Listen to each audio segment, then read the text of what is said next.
Hello बच्चों, कैसे हो आप? उम्मीद करता हूँ आप अच्छे से होंगे। और इंग्लिश विद जेकेटी चैनल पर आपका एक बार फिर से स्वागत है। और आपको मैं पिछली बार दिया था, पिछले वीडियो में राशन लाने के लिए जिनका डिमोस्ट्रेशन हमने आपको बताया था।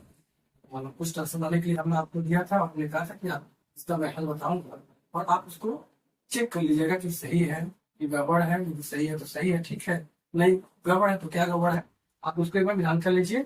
उसके बाद हम आज अगले चैप्टर पर, अगले पॉइंट पर चलेंगे। मैंने बताया था श्याम आम खा रहा है, इसका होगा श्याम इज ईटिंग में। ये आपने बनाया होगा, श्याम इज ईटिंग में। माता जी मंदिर नहीं जा रही है, mother is not going to temple. Mother is not going to temple. क्या वे दिल्ली से कल आ रहे हैं? क्या वे कल दिल्ली से कल आ रहे हैं? आर दे कमिंग फ्रॉम, ये from Delhi tomorrow. Are they coming from Delhi tomorrow. तुम किस प्रकार यह कार्य नहीं कर रहे? देखिए नॉट भी लगा हुआ है और नॉट हमेशा कर्ता के बाद होता है। तुम किस प्रकार यह कार्य नहीं कर रहे हो? किस प्रकार की अंग्रेजी होती है हाउ। किस प्रकार की अंग्रेजी होती है how. How are you not doing this work. How are you not doing this work. एक ट्रांसलेशन और आप इसको नोट कर लीजिए, नोट करके जो है मिला लीजिए। एक ट्रांसलेशन हमने आपको और उसको भी देख लीजिए क्या दिया था। जो ट्रांसलेशन आप बना रहे हैं एकदम से उसको अच्छी तरीके से देखिए कैसे बन रहा है, कैसे बनाया जा रहा है, क्योंकि नियम आप जान चुके हैं। और अगला आपको मैंने बताया था पांचवा, पुजारी जी मंदिर में पूजा क्यों नहीं कर रहे? पुजारी जी मंदिर में पूजा क्यों नहीं कर रहे? जो मैं बोल रहा हूँ उसको एक कॉपी ले लीजिए। कॉपी जब भी मैं मेरी क्लास में आप बैठिए तो एक कॉपी और पेन लेके बैठिए। जो मैं बोल रहा हूँ उस पर ज्यादा ध्यान दीजिए। लिखने वाला काम तो आप जो देख सकते हैं, लेकिन आप बोलने पर ज्यादा ध्यान दीजिए। जो मैं बोल रहा हूँ सुनिए। पुजारी जी मंदिर में पूजा क्यों नहीं कर रहे हैं? क्योंकि अंदर ये बता दूं, why why is worshipper. Worshipper में होता है पुजारी। Worshipper, why is worshipper not. Worshipper भी होता है, फिस्ट फिस्ट बने होता है पुजारी। तो स्पेलिंग तो अपने वोकैबुलरी ठीक करिएगा, मीनिंग याद करिएगा। मीनिंग याद करेंगे, जितनी मीनिंग याद करेंगे, एक मीनिंग के एक शब्द के कई मीनिंग होते हैं, तो उतना आपका ज्ञान बढ़ता है। Why is worshipper not worshipping. WORSHIP worshipping in the temple. मंदिर, पुजारी जी मंदिर में, मंदिर में। Why is worshipping, why is worshipper not worshipping in the temple. In the temple ये इंट्रोगेटिव बात। पुजारी जी मंदिर में पूजा क्यों नहीं कर रहे हैं? तो why is worshipper not worshipping in the temple. ये आपको समझ में आ गया? अब आज हम आपको प्रेजेंट टेंस का अगला प्रकार बताने जा रहे हैं, यानी तीसरा प्रकार प्रेजेंट परफेक्ट, जो कि बहुत इंपॉर्टेंट इंपॉर्टेंट। तो जैसे जैसे आप आगे बढ़ते जाएंगे सब इंपॉर्टेंट होता जाएगा, उसका यूज ज्यादा होता है। प्रेजेंट परफेक्ट टेंस अब जितने आज जब आगे आप बढ़ेंगे आप तो थोड़ी टिपिकल चीजें मिलती जाएंगी, लेकिन उसका टेंशन लीजिएगा। इतना इजी वे में मैं आपको पढ़ाऊंगा कि आपको, यदि मेरे साथ चल रहे हैं आप, तो एकदम आपको अच्छे से समझ में आएगा। आपको इसका चिंता करने की जरूरत ही नहीं। आगे आप देखिए, जो तीसरा प्रकार है, नोट नोट भी कर।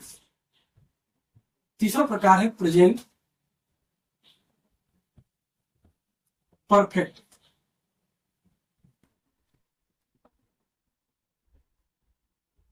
Present perfect, PERFECT। और टेंस की स्पेलिंग जानते हैं, प्रेजेंट की स्पेलिंग हमने आपको पहले वीडियो में बताया। Present perfect, present perfect tense का पहचान क्या होता है? नंबर वन, पहचान। अंग्रेजी में इसको इंट्रोडक्शन बोलते हैं। कैसे पहचानेंगे कि क्योंकि इतने टेंस है तो कैसे पहचानेंगे कि कौन कौन सा टेंस? तो जिस वाक्य के अंत, बहुत ध्यान से समझिएगा इस चीज को, सीरियस होकर पढ़िएगा इस चीज को। जिस वाक्य के अंत में, जिस वाक्य के अंत में चुका है, चुकी है, चुके हैं, लिखते चलिए, चुका हूं, ये तो आता ही है। या क्या आता है? या आ है, ई है, ये है, आ हूं इत्यादि आता है। नोट कर, जिस वाक्य के अंत चुका है, चुकी है, चुके हैं, चुका हूं, या आ है, ई है, ए है, आ हूं इत्यादि आता है, उसे प्रेजेंट परफेक्ट टेंस करते हैं। आप लास्ट में इस चीज को इतना बढ़िया से याद कर लीजिएगा, क्योंकि चुका है, चुकी है तो आएगा ही, आ है, ई है, ए है, भी आएगा। तो इसको आप ध्यान दीजिएगा। आगे देखिए, इसका बनाते कैसे हैं? इस तरीके से बनाते हैं।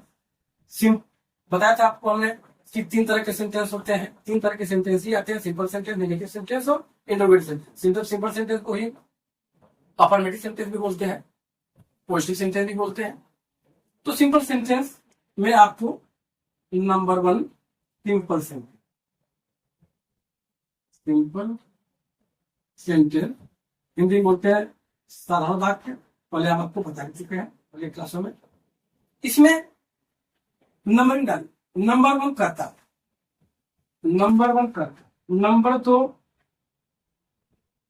मुख्य क्रिया, मुख्य क्रिया थर्ड फॉर्म में। याद रखिएगा, अभी तक आपने present indefinite tense, present continuous tense जो पढ़ा था, क्रिया का फर्स्ट फॉर्म, लेकिन प्रेजेंट परफेक्ट टेंस में क्रिया थर्ड फॉर्म में। और नंबर वन करता, नंबर दो मुख्य क्रिया थर्ड फॉर्म में, तीसरा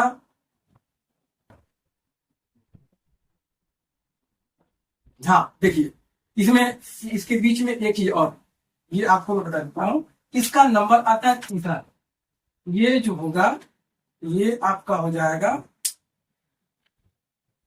ये हो जाएगा आपका, ये बातें तीसरा। नंबर दो रहेगा, इसमें सहायक क्रिया, किसी भी चीज में सहायक क्रिया लगती है, सहायक क्रिया लगती है, वो लगेगी हैज या HAP, वो लगेगी हैज या है। हैज लगेगी एक के लिए, एक वचन के लिए, हैव लगेगी बहुवचन,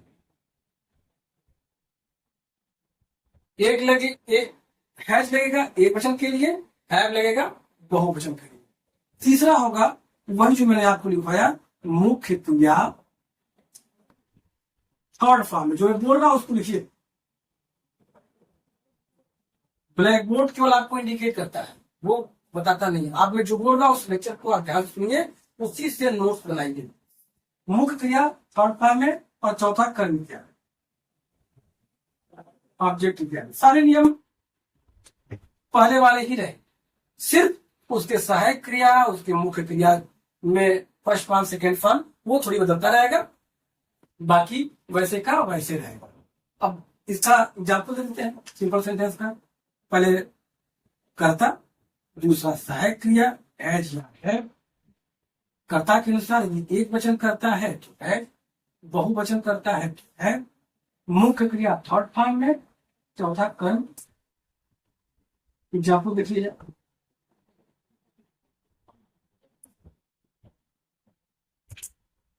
जैसे रोहन स्कूल जा चुका है।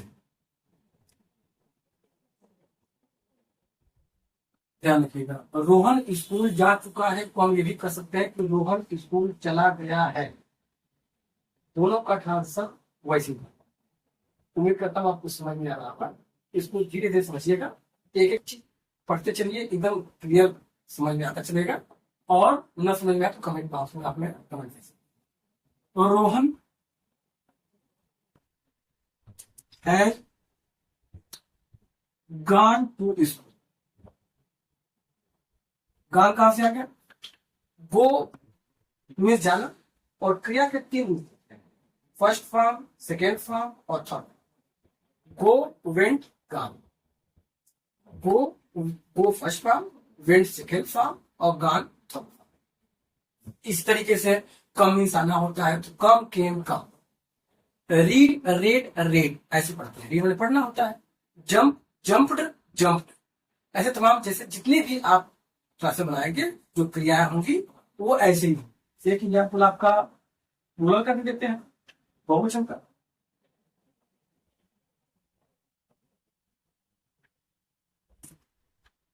अब इसमें थोड़ी सी मैं बदल दे रहा हूं। मैं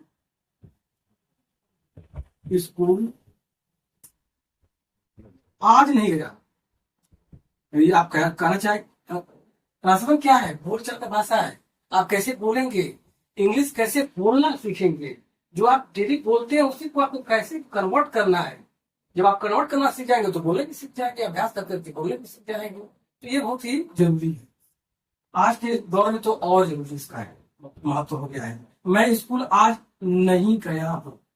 यदि आप किसी से बात कर रहे हैं तो मैं स्कूल आज नहीं गया हूँ, कोई बात नहीं, आराम से बन जाएगा। I have not gone to school today. TOD, today. I have not gone to school. इसी तरह के जो भी वाक्य हैं, जैसे पिताजी बाजार नहीं गए हैं, father has not gone to market.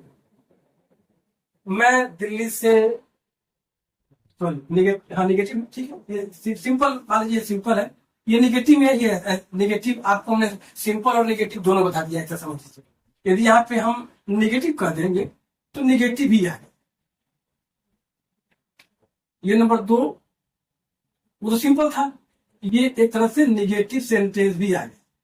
Negative sentence में और पॉजिटिव सेंटेंस में बहुत अंतर नहीं होता है। अंतर सिर्फ होता है क्या कि उसमें नहीं शब्द आ जाता है, नकारात्मक आता है।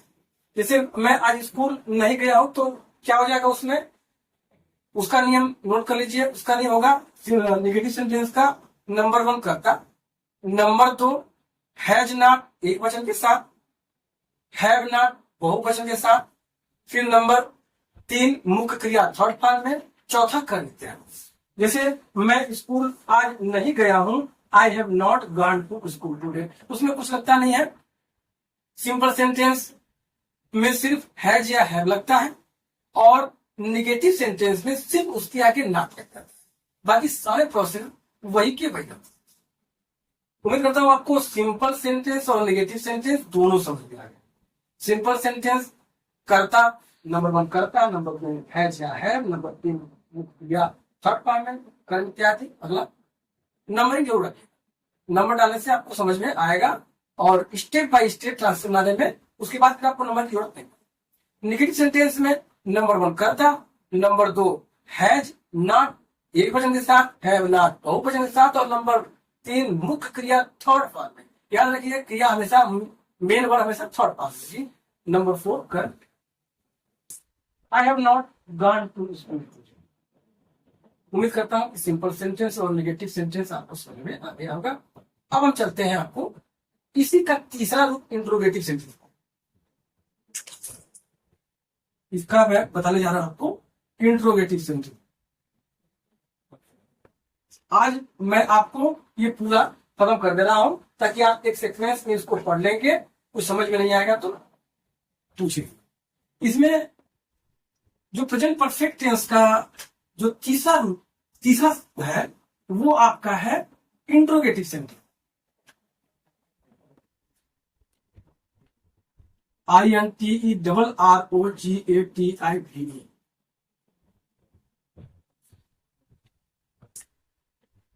आपको पता ही है, मैंने आपको पहले बता चुका हूं मैं आपको कि इसमें इंट्रोगेटिव सेंटेंस में दो तरह के सेंटेंस होते हैं। प्रश्न सूचक शब्द वाक्य के पहले आने पर, प्रश्न सूचक शब्द वाक्य के बीच में आने पर। नंबर 1 देखते हैं, प्रश्न सूचक शब्द। आप नोट करिए, प्रश्न सूचक शब्द वाक्य में पहले आने, वाक्य में पहले आने क्या करते हैं? नंबर 1 हैज या है, कर्ता के, जो मैं बोल रहा हूं उसको कर्ता के अनुसार। नंबर 2 कर्ता। नंबर 3 मुख्य क्रिया, थर्ड फॉर्म। नंबर 4 कर्म इत्यादि। बोल दे रहा हूं, समझ लीजिए। इंट्रोगेटिव सेंटेंस में प्रश्न सूचक शब्द वाक्य के पहले आने पर, वाक्य में पहले आने पर, नंबर 1 हैज या है कर्ता के अनुसार, दूसरा कर्ता, तीसरा मुख्य क्रिया थर्ड फॉर्म में, चौथा कर्म इत्यादि। बनाएंगे कैसे इसको? मान लीजिए कोई इसका एग्जाम्पल आ जाता है तो कैसे बनाएंगे ये देखिए। जैसे क्या रोहन स्कूल चला गया है? Interrogative mark. क्या रोहन स्कूल चला गया है? हैज रोहन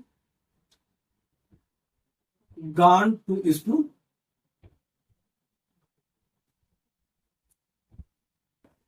क्या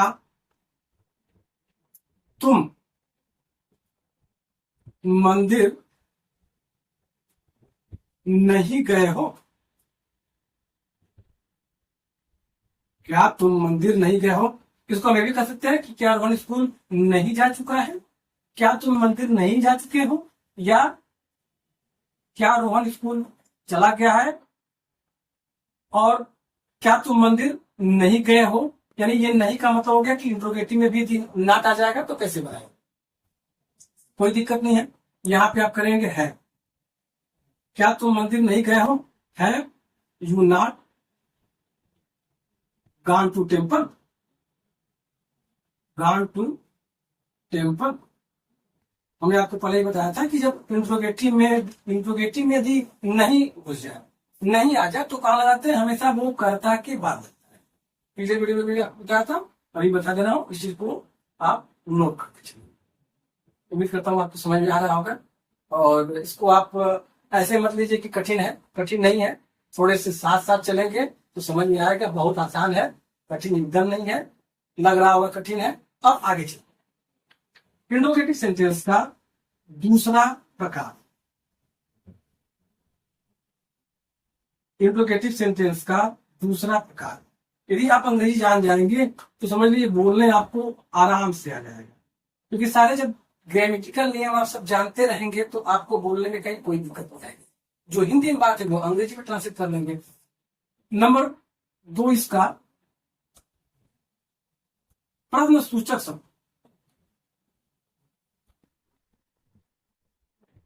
लिखिए, नोट करिए, प्रश्न सूचक शब्द वाक्य के बीच में आने पर, प्रश्न सूचक शब्द वाक्य के बीच में आने कैसे बनाते हैं? नियम नोट करिए। नंबर 1, वाक्य के बीच में आए प्रश्न सूचक शब्द की अंग्रेजी। वाक्य के बीच में आए प्रश्न सूचक शब्द की अंग्रेजी। नंबर 1। नंबर 2, अब सेम वही जो ऊपर का नियम था, सेम वही नियम फॉलो होगा। हैज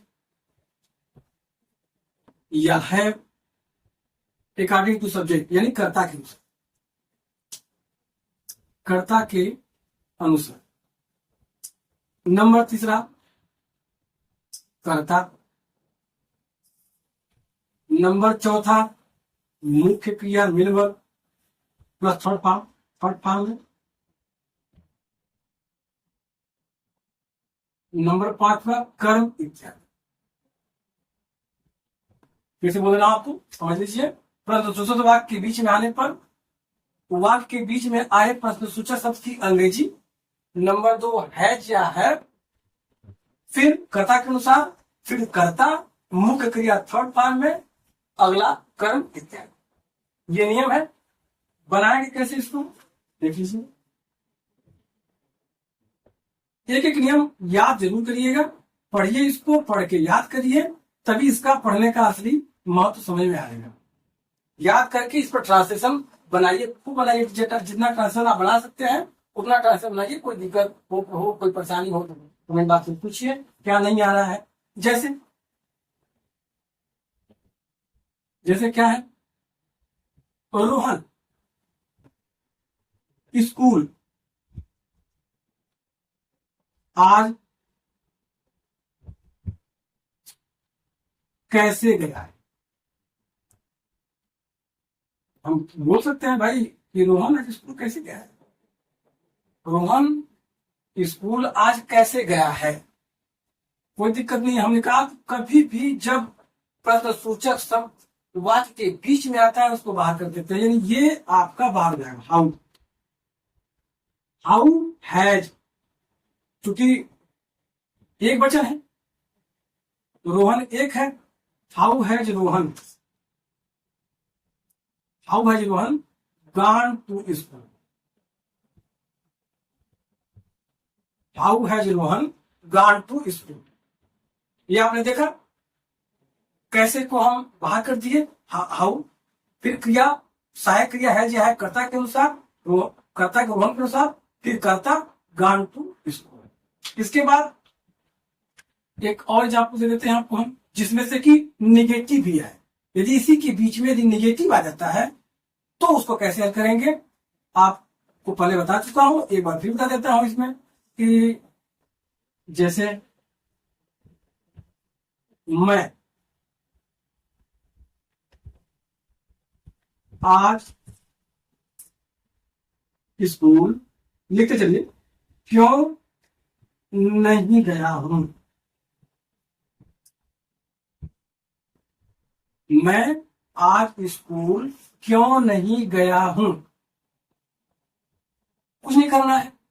क्यों की अंग्रेजी बाहर, why, have, I, not, gone to school.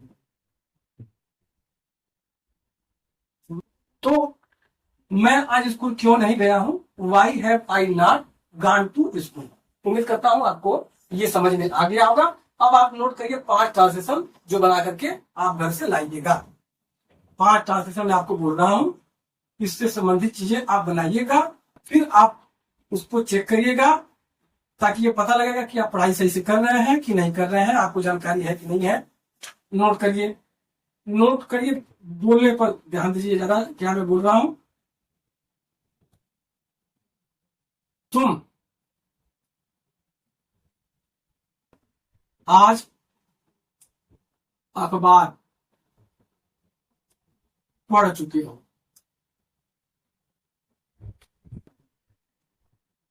तुम आज अखबार पढ़ चुके हो। पिताजी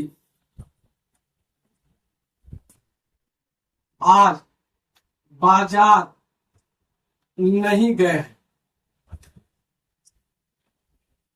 पिताजी आज बाजार नहीं गए हैं। क्या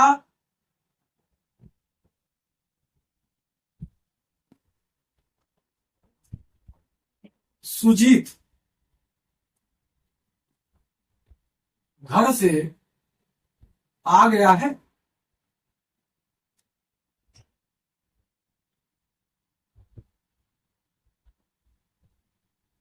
सोहन ने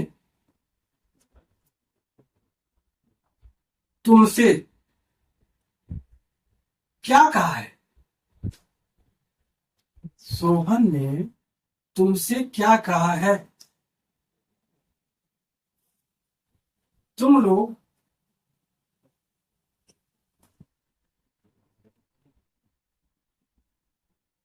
आज कहां से आए हो? कहां से आए हो? ये ट्रांसलेशन आप बनाइएगा कि तुम आज अखबार पढ़ चुके हो, पिताजी बाजार नहीं गए हैं, क्या सुजीत घर से आ गया है, सोहन ने तुमसे क्या कहा है, तुम लोग आज कहां से आए हो। उम्मीद करता हूं आपको पूरी बात समझ में आ गई होगी। आप चैनल पर नए हैं तो सब्सक्राइब कर लीजिएगा, लाइक कर लीजिएगा यदि आपको अच्छा लगा हो तो, और मेरी अगली वीडियो के साथ आप बने रहिए ताकि और भी चीजें पूरा का पूरा टेंस आपको जानकारी हो और भी आगे चीजें आपको जानकारी हो। तब तक के लिए बाय।